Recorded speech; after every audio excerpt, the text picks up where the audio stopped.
Lorsqu'Abraham totalisa 100 ans, le Seigneur lui bénit d'une façon spéciale et lui accorda Isaac, sa promesse. Aujourd'hui, 100 ans d'un homme de taille, une grandeur s'impose dans le monde et ébranle le fondement de l'humanité. En un seul jour, en 1914, la Sainte Trinité est révélée au monde. Les trois glorieux descendent enfin sur la terre. Les trois esprits évangiles de Simon Kimbangu,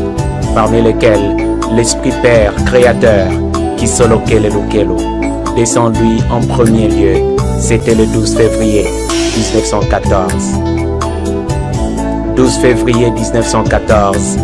12 février 2014, un siècle, enfin aujourd'hui.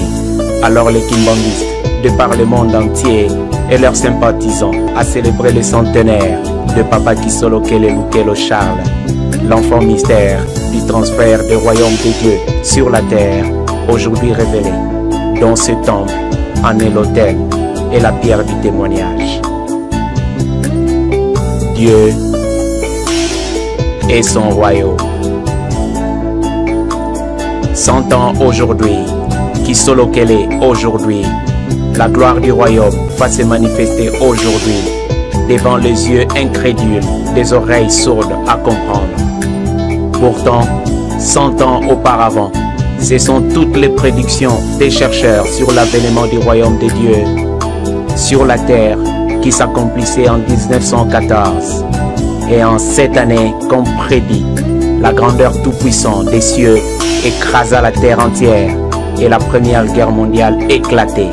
pendant que Simon Kimbangu, lui, présentait son premier fils esprit, Kisolokele Lukelo, aujourd'hui son centenaire.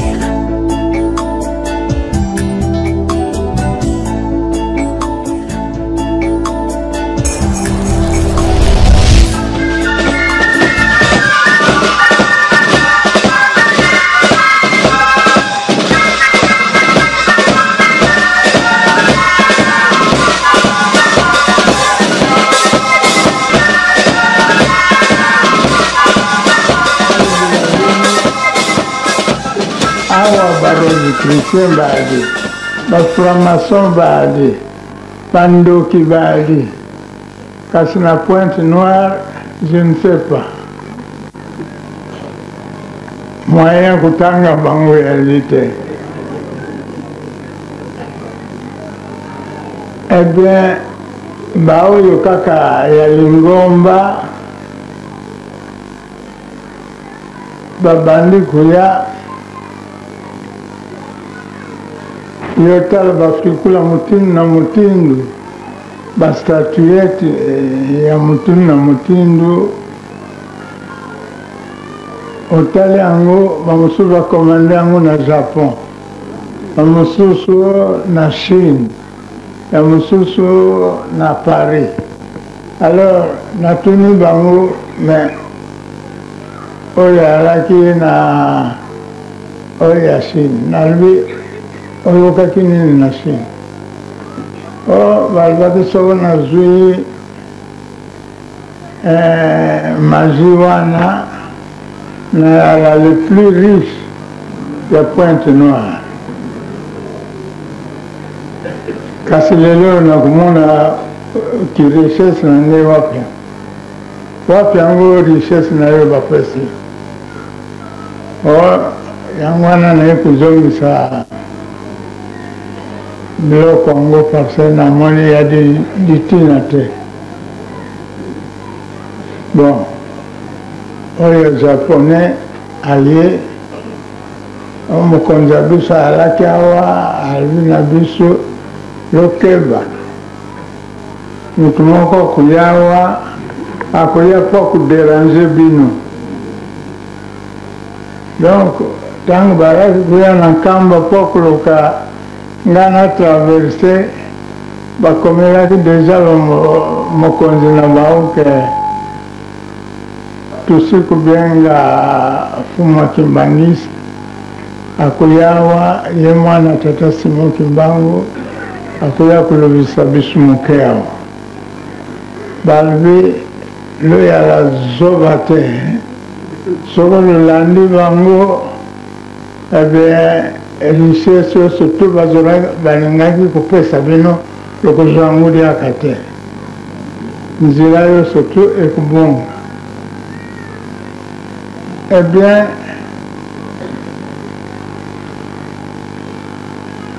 le mal baye kopesa biso babiloko yango on a rempli une grande malle batu bachaîne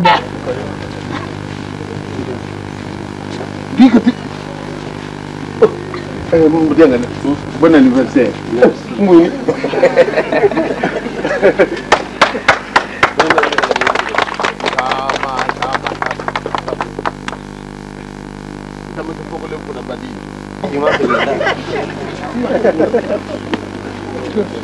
Mbe jamu de kima kile ya kwila ko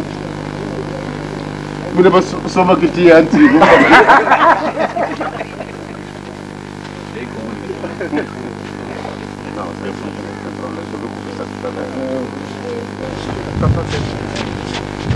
Papa bébé oye. Oui.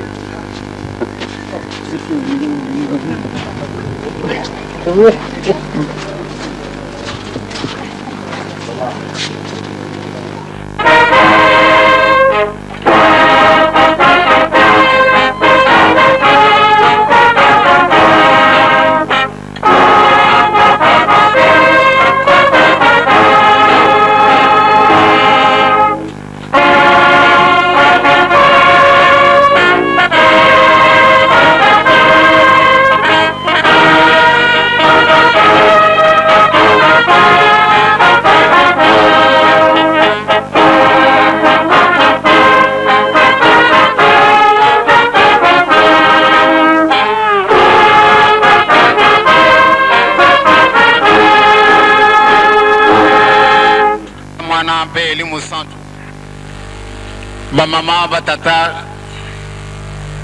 yede bososoro totoni bino botondi ndenge bosalili pa na likambo yeli bisu namoni bolingo na bino izali munene natina na bolingo tokoko kusala likambo munene pe wana kati na mukili pamba te soko to tambuli na bolingo maso makusana na bisu mpusa ikusana supasite pa totojo yango banda mokolo wana sango yaki le papa kuluta sadi susute na moni nde boko kala kabisu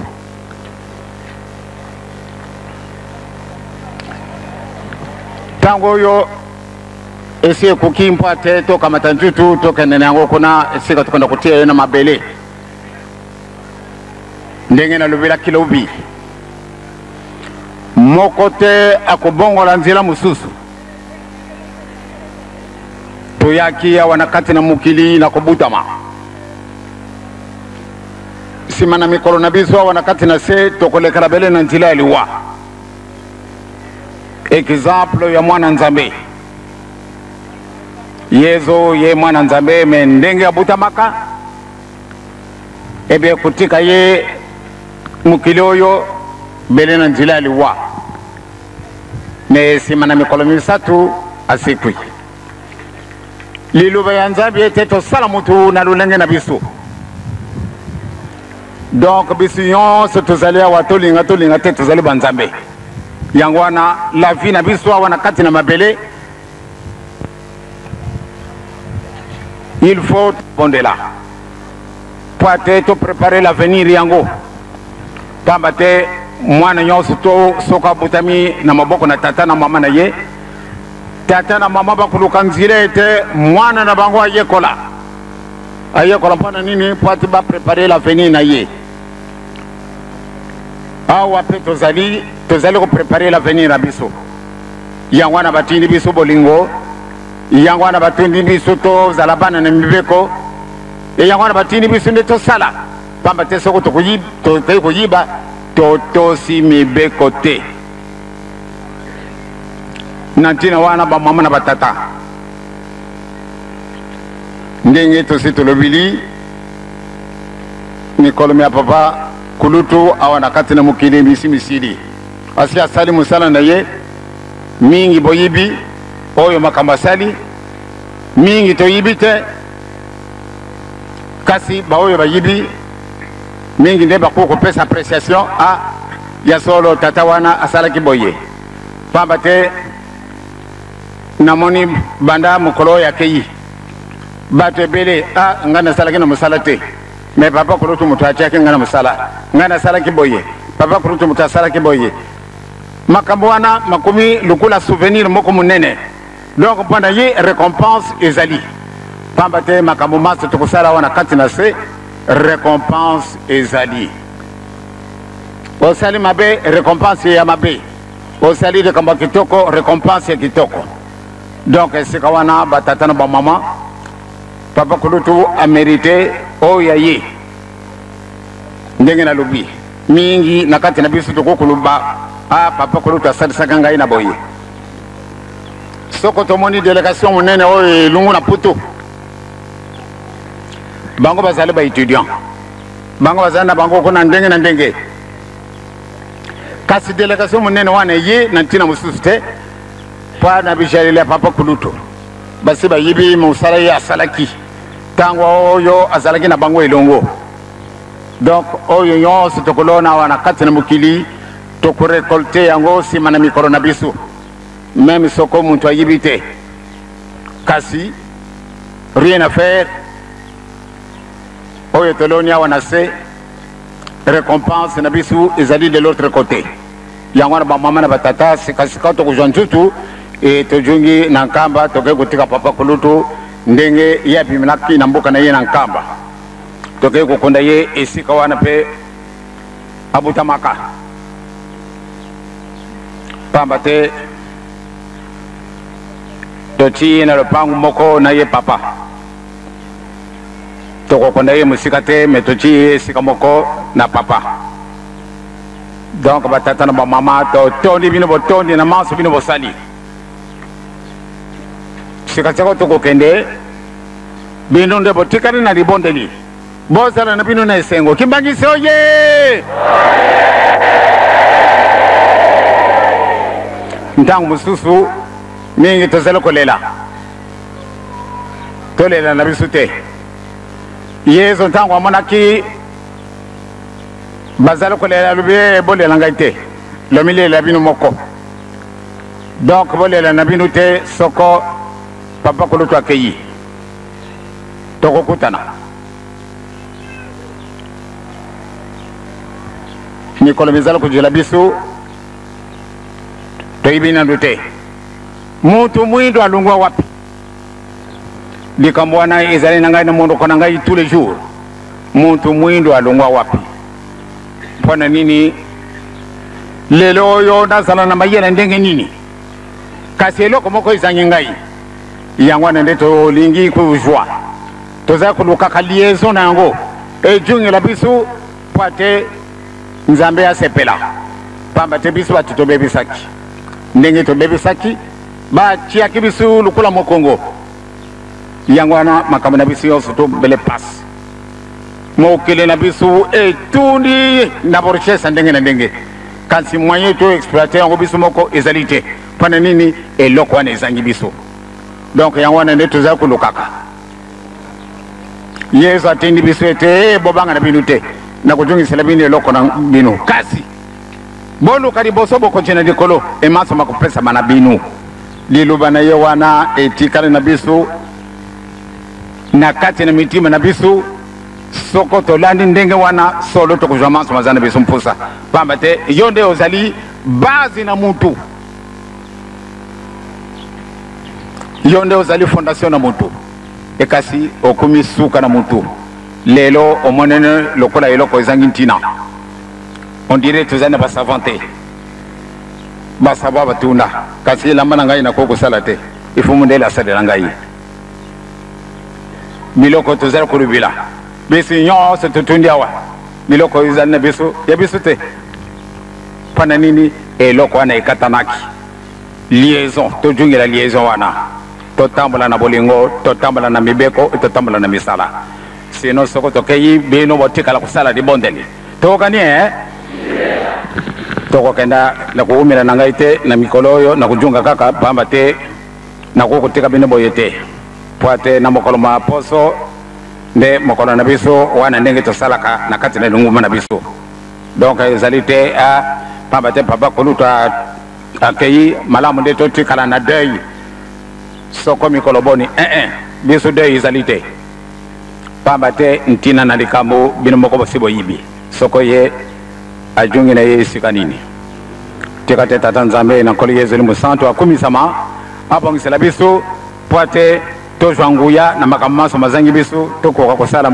ndenge elingi ye tobongisa mokili na biso ezali ya biso ya moninga te ya biso moko tozala bana na botosi bolingo misala mibeko tokani donc botikala na esengo bolela na bino soko mokete vraiment botikala kusala ntinsa na bino ndenge tosalaka yango tokani pamba te kuna pena nkamba na sina pesi message kuna tukenda kukuta na bangu na mumvuma Kimbangisi oye Kimbangisi oye Kimbangisi oye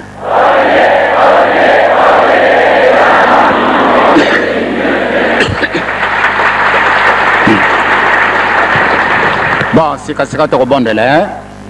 to bondela onkumi ya tata mwana pia elimu santu maluba mazali na biso te ezali na biso kukabwana na biso na papa kisolokele lokelo pamba te yo nzambe opesaka ye awa na kati na mokili banda le 12 février 1914 ya solo ituma munene kamatanaka le 25 mai 1916 nde butami papa de Lungana le 22 mars 1918 ezali mokolo yonga moko na butamaka quel drôle de coïncidence moko epesi biso lukula mawa kasi epesi biso esengo nazali penepene na papa kolutu nde soka azalaka vivant na mosuni nde ndenge tozali koyamba na pamba te mokolo oyo nga na butamaka kasi yo nzambe osali likambo na yo ye ake kosepela yango na lolenge na ye sikasika oyo tokokamata nzutu na ye biso tozali kokendaka malembe na nzela yo nzambe na biso batela biso to ndi bakonzi ndenge basalisi biso bafacilite biso na bokende na makambo maso yo nzambe tata yo nkolo yezu elimu santu eloko ya kopesa ezali te yo kaka nde ozali na makambo okozalisela bango ndenge ozali komonelaka moko yo nzambe tata nkolo yezu elimu santu yo ozala liboso yo mpe ozala nsima na nzela nyonso tokokende nde kimia ezala mboka na biso banda na le deux Kasai oriental na occidental na Shaba na Kivu na Ozaïre na Équateur na Bandundu la ville de Kinshasa et le Bazaïre ezali mokili moko tika te tookana totunga mokili mongo tomibongisela biso moko pamba te bino bokosaka na bino te yo osali biso na image tobebisaki otyaki biso mokongo kasi yo olobi okujungisela biso eloko wana me liboso toluka liboso bokonzi na likolo yango ndo toya kolukaka butu moi kimia ezala na kati na mokili mwa biso tosengi kimia na kati na Afrique pamba te Afrique ezali très agité mpona nini mpona eloko wana ezangi biso tika te liaison wana oremetre biso yango po te totambola ndenge bino bolingaka kimia ezala na kati na Europe na Amérique na Asie na Océanie maso na biso tika te masalama ndenge na bolingo na bino na komu na tata mwana pia elimu santu amen na kanisi to wakani sika wana vraiment bo salama na bino ndenge kusalamaka to wakani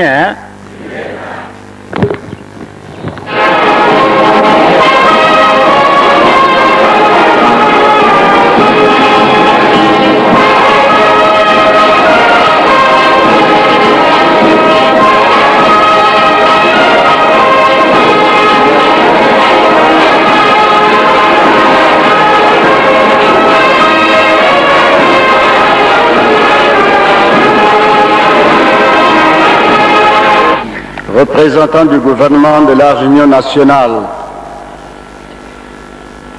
à Monsieur le ministre, Monsieur le secrétaire d'État, honorables députés, chers frères et sœurs dans le Seigneur, au nom de son éminence Papa Dangina Kuntima, chef spirituel de l'Église de Jésus-Christ sur la terre par son envoyé spécial, Papa Simo Kimbangu,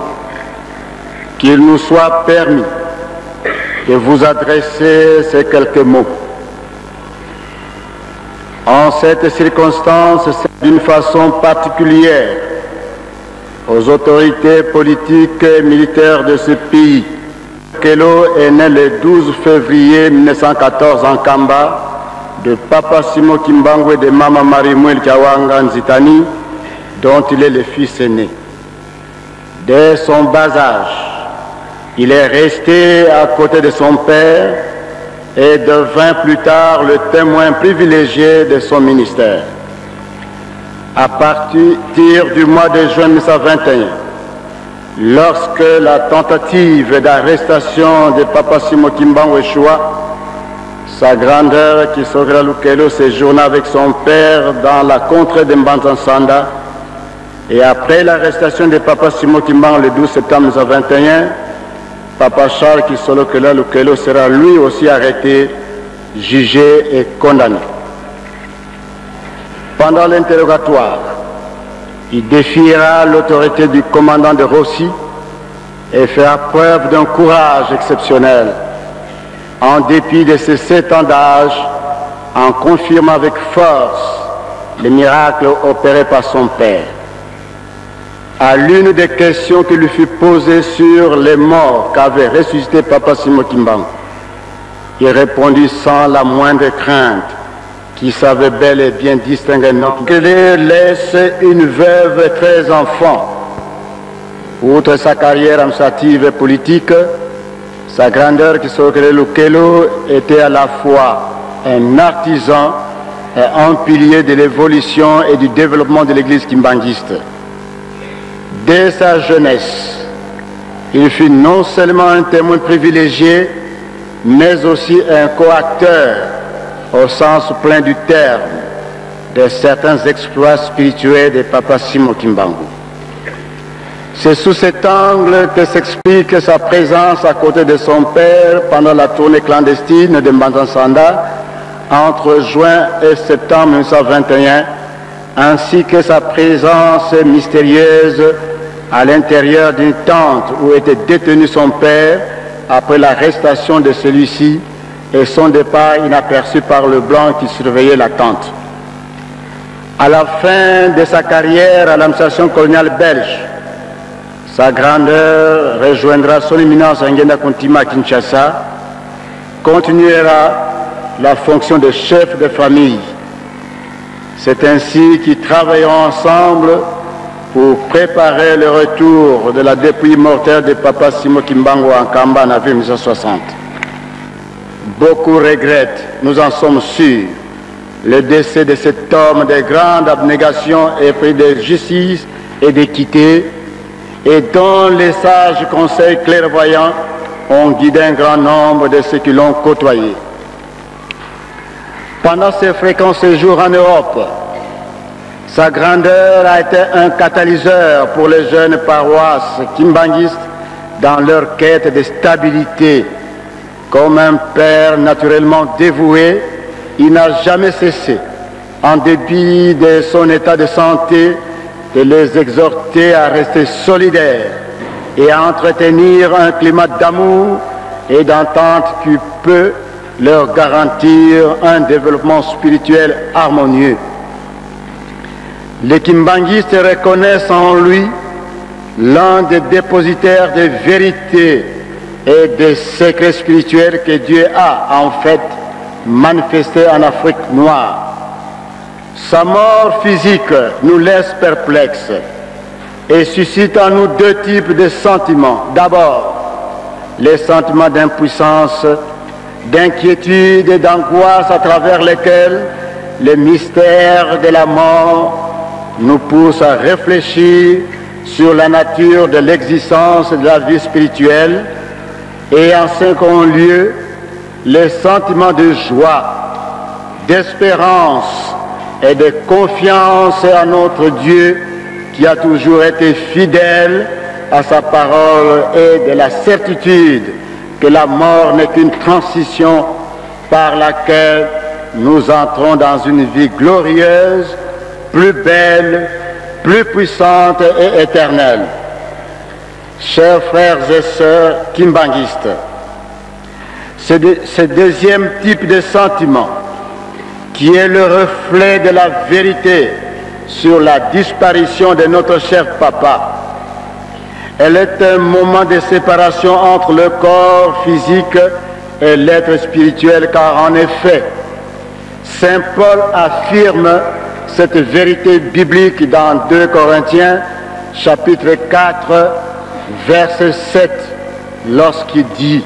« Nous portons ces trésors dans des vases de terre, afin que cette puissance supérieure soit attribuée à Dieu et non pas à nous. » Fin de citation. Au monde en 1914, pendant que le monde était secoué par la Première Guerre mondiale et nous quitte au moment où le monde entier est littéralement secoué par des crises politiques et socio-économiques aux effets aussi catastrophiques. Quelle drôle de coïncidence que l'intelligence humaine découvre dans la comparaison de ces deux époques. Est-ce une simple coïncidence ou c'est le dessein mystérieux de Dieu qui se dévoile devant nos yeux? En effet, le Seigneur dit dans Ésaïe, chapitre 55, verset 8, que, je cite, « Car mes pensées ne sont pas vos pensées, et vos voix ne sont pas mes voix. »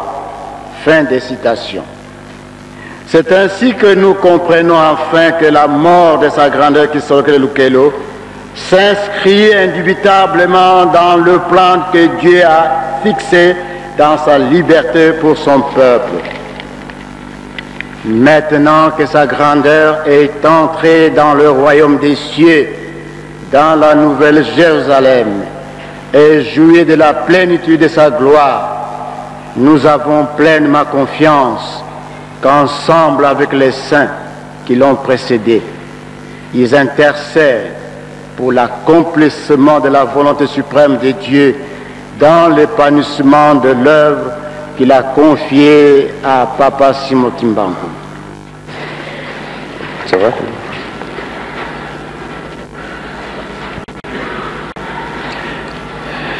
Très cher papa, la communauté kimbanguiste, tes amis de tous les milieux et de toutes les tendances, tes petits-fils et toute la famille ressentent aujourd'hui la douleur que ta mort nous cause et dans cet élan pieux s'associent à nous aujourd'hui pour te rendre hommage dû à ta grandeur. Ce sont là les derniers hommages, papa, car le Seigneur Tout-Puissant t'a rappelé à lui. Tu as ainsi abandonné définitivement le corps faible et mortel pour revêtir dans le ciel ta demeure éternelle, un corps spirituel et glorieux plein de vigueur. Aussi, nous glorifions-nous le Créateur qui, par sa bonté, a mis un terme à tes grandes et longues souffrances en t'accordant un repos éternel. Après 78 ans de vie sur cette terre, une vie richement bénie qui a fait de toi un très bon papa qui a eu à aimer tous ses enfants d'un égal amour, un grand-père tendre, un appui solide pour toute une famille solidement unie, un modèle de dirigeant chrétien ferme et humble, engagé et engageant, une référence incontestée du patriotisme, un citoyen honnête, simple, respectueux, privilégiant le dialogue franc et constructif. Mes sœurs, mes frères et moi-même ne serons pas ce que nous sommes aujourd'hui si tu n'avais pas donné une vision claire des réalités de nos sociétés d'aujourd'hui et d'avenir. Nous ne serons pas des citoyens de ce pays connus en dehors des frontières nationales si tu ne nous avais pas préparés à la vie en commun. Tu nous as enseigné les règles du savoir-vivre en société, de la franchise, de l'honnêteté, de l'humilité, ainsi que du respect des personnes et des biens publics. Ta mort, papa, nous place devant une dure épreuve, celle d'appliquer fidèlement tes recommandations en vue d'une cohabitation cordiale entre nous. Car de ton vivant, Tu traitais les enfants de tes deux frères cadets, notamment, comme les tiens propres, sans discrimination. Tu étais le recours qui sécurisait. Tu savais prodiguer les conseils à tous ceux qui te confiaient leurs soucis. Aussi, pour nous aider à être de dignes continuateurs de ton œuvre et immortaliser tes pensées, et voudrais-je ici, au nom de mes frères et sœurs, celui de tes petits-fils et au mien propre, implorer ton esprit, Papa, afin que, du ciel où tu es revêtu à jamais d'un corps céleste, tu arrives à nous inspirer plus de respect mutuel et d'amour fraternel, pour plus d'entente et d'union et pour l'amour de la patrie. À l'exemple du Seigneur qui quittait ce monde, intercède, Papa, auprès de lui pour réconforter son éminence Papa Joseph, afin qu'il puisse poursuivre avec succès la mission salvatrice que Dieu lui a confiée en lieu et place du grand-père. Que ce dernier avec toi nous assiste de manière à ce qu'à notre tour, nous puissions vous rejoindre satisfaits d'avoir sur terre, après toi, accompli correctement tes vœux et tes recommandations. Ce sera notre joie à tous dans le ciel. Adieu, Papa. Repose-toi dans la paix du Seigneur. Tes enfants.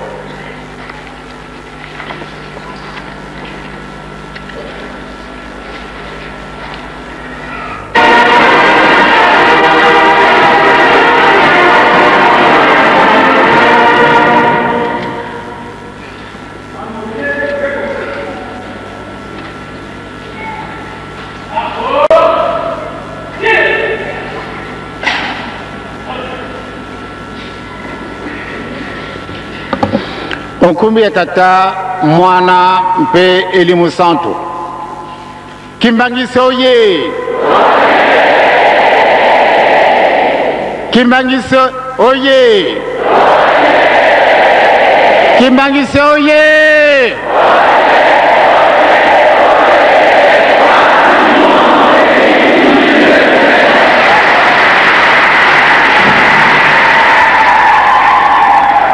Nkumbi ya tata mwana pe elimu santo. Ba mama ba tata soko tositoki ndenge papa secrétaire général asi alubi na ba discours oyo ya français. Na oyo maluba malungwi na papa secrétaire d'état à l'intérieur. Na maoyo malungwi esika tata gouverneur. Ya solo vision so tozali awa tokoko kulubete mawa mazali na bisu kasi mawate.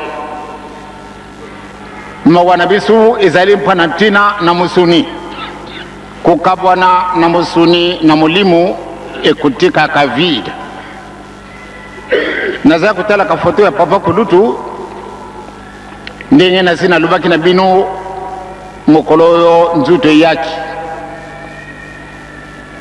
Ya solo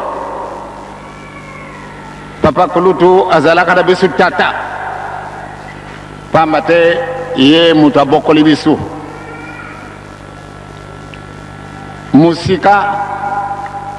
musika te ye azalaki solo tata ateyi bisu ndenge ekokaki po ate etolanda matambi ya papa ndenge mango masima akanisini nzambe masalami nzutu na bilimu na mulimu bikabwani lelo oyo tokokulubete ezala biso pasi pamba te ndenge azalaka conseiller na biso tata na biso lelo conseiller asi akei na musuni kasi na mulimu azali tata lelo akei na musuni kasi na mulimu azali donc bakimbangise tango yo to tambula ndenge nazala kusenga na bino bolingo ya makasi pamba te likambo na biso ekumi très proche nakanisi soko naza kutinda bino bolingo soko bolingo bozali te tokosala likambo ya kitoko te mais soko tozali na bolingo tozali bana na mibeko e tozali bana na misala nakanisi manso makozana biso mposa tokuzwa yango na badiscours epesi bakonzi na biso ya solo namoni ete ezali ntango nzambe akanisaka ete maloba wana mabima eyepesi ngai lisusu makasi eyepesi bino nyonso to mpe makasi. Papa na 1921 ntango balingaki nde bakanga yawa ntango wana mpe amonaki nde ntango naye esikuki liloba apesaki na bato nyonso tu bayaki awa nkamba itundaki na bato me likambo alobaki na bato batata bamama ntango na ngai esi ekuki bakoya kokanga ngai kasi pardon na boyi nde mutu asala matata nde mutu aresproke makambo oyo bakusala bango ou bien atika mpamba to bebeti ngai mpenga na beta wana na boyi soko mutu azali na kobanga malamu nde akende amikimi na ntango oyo banguni abakomi nanu te pamba te yezo ateyaka biso la paix yezo apesaka biso nzela ete nde tobunda donc mutu nyonso to aza na nzala wana ya kobunda abima ya solo baoyo bazalaki na kobanga bakimaki kasi bamosusu batikalaka bato wana babetamaka tata moko tina na kanda akamataka briki abetaki soda puta wana ezokaki soda bunduki eleli banda tango wana mwana azalaki na mokongo akufaki papa asepelaka na yango te. Donc biso tozali la non violence na kati na mitima na biso na kati na bujale na biso nyonso tu malamu nde tozala non violent tokozwa eloko ya mutu te tokofinga mwana moke te tokofinga mokolo te tokokanela kuyeba biloko bato te tokoswanisa bato te totikana na discipline wana.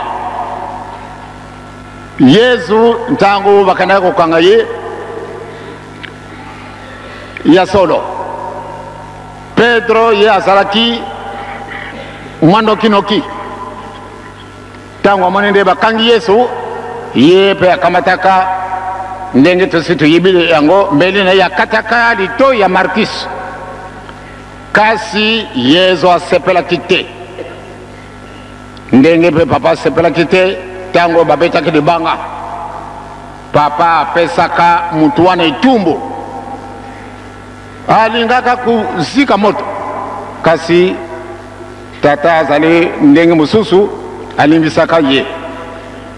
Donc Yesu asepelaki te de Petro akatali to ya muninga akamateli to yango ajungisi yango. Donc la non violence bandeko wana bisu tozali bato kutia mubulu te ezali mukili mwa biso ezali mukili ya bapaya te meme baoyo bazalaka na poto bana biso bakimbangisi bazali na Londres bazali na Belgique bazali na France bazali na Angleterre pardon na Espagne bazali na Portugal bazali na Canada bazali na États-Unis l'Allemagne tous les pays d'Europe ya sori ngoma na bise tungami kasi tozali ko prêcher bango la non violence et ekupesa kanga isengo soko na tuni na bakonjia Angola ou bien bakonjia Congo ou bien Zambie ou bien partout bana papa bazali boni kutambula bakembangiste na kooka ka bakonjiwana bakupesa kanga isengo soko zalaka binu kaka vraiment de tozali na bisu ndala paix le lubawana ekosepelesa kangai abie malamu nde to maintenir position na biso wana tozala bato la kuswanisa maninga te totambula ndenge papa Simon Kimbangu alubaki muntu mwindu akukuma mundele bato bapesaka fausse interprétation na likambo wana yango wana papa asalaka tuku misatu na kati na boloko condamné à mort pana nini pana de lubawana lelo ndenge na lobaki yango lobi na bakonji secrétaire d'état c'est-à-dire le ministre natala gouverneur nakamataka exemple ya monsieur Peigné pamba te ndenge tozalaki na obi na monsieur Morel oyo akange papa pamba te tosalaka na ye elongo lelo oyo gouverneur azali muntu mwindo kimbangiso ye esengo ye esengo te muntu mwindo akuma gouverneur muntu mwindo akuma général depuis quand pamba te tozali bosomi malamu nde to protéger bosomi na bisu to bénéficier bosomi yango gouverneur muntu mwindo na tangu na bisu ndenge tooke na discours ya papa secrétaire général papa Kulutu tangu basalaki examen na 1953 pate bakuma ba agent territoriaux ezalaki mpasi premiers agents territoriaux ya batu mwindu basalaki examen na 1953 pamba te tangu wana nga nazali fonctionnaire na gouverneur général basalaki examen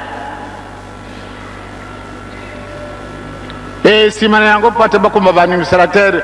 étape ebele namoni tata moko tozani awa papa Mbambi Pierre eh bien pate akuma na grade na ye wana azwaki na yango pension ezalaki passe pamba te azalaki muntu mwindo kasi lelo oyo bagouverneur batu mwindo vraiment bapapa bamama ngai nakozalaka très obéissant na kodecevoir bakonjité na sika na kovandaka na munkoto tokozalaka na chef de quartier wana soko bapesi mutindo epai na commissaire de zone ye pati akota na lupango na ngai ya kubanga kasi mukolo mosusu na bengi ye yo ozali représentant ya mokonzi oyo azali muyangele na biso c'est-à-dire ba président na kati na quartier oyo yo nde président na biso donc soko kotia wate ezali mabe ya lebi bapesi biso ndingi sana na kota na pango na yo te ngala lebi kota ya solo banda tango wana bakokota na lupango na ngai pana nini to lakisa soumission totale na makambo kitoko soko baloni makambo mabe tokokundima te kasi oyo kitoko ifo tondima pamba te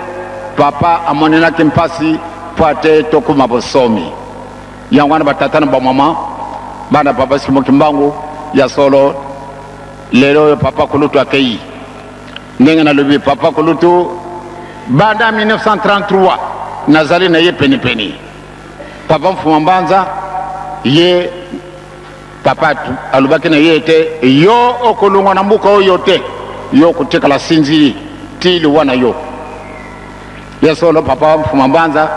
depuis 1921 bakangi biso ke na Mbazangungu na bujugi na biso na Mbazangungu dibela ndenge papa lubelaki ye atikalaka atikali na mama accueilli le 27 avril 1959 papa Mfuma Mbanza atikali etina mokolo malelo ya avande wa sinzili pamba te papa apondaka ye pate azala sinzili na mboka oyo yango na bamama na batata vraiment lelo nazali ntango mosusu soko natali photo baba ntango mosusu lokola mawa ntango mosusu lokola bino moko bosibo yibi soko toye tozali esika moko bisiku mibale on dirait tozali koswana on dirait tozali kobunda na esengo toujours bakonzi nyonso basi bayibaka bato mibale soko bakutane bakozalaka na esengo ndenge mosusu bakosekanaka bakolinganaka donc soko natali photo on dirait nalingi nalobisa ye on dirait mpe ye alingi alobisa ngai ye ntango abengi nga nkukulu nga mpe nabengi bitompo ale totuntana esika wana na esengo ya mabete yango wana biso nyonso tozala na bolingo tozala délégation composée de 25 personnes. Eh bien cette délégation peut compter sur nous. Vous avez notre appui total. Et aux membres du gouvernement à monsieur le gouverneur et à tous ceux qui ont bien voulu rehausser de leur présence cette cérémonie. Je leur suis très reconnaissant et je vous remercie.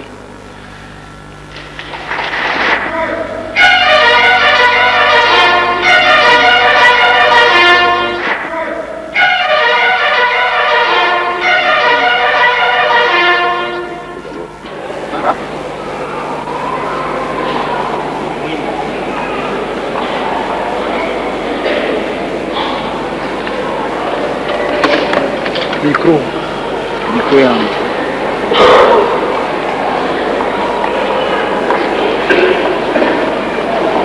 Sawa.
Ah.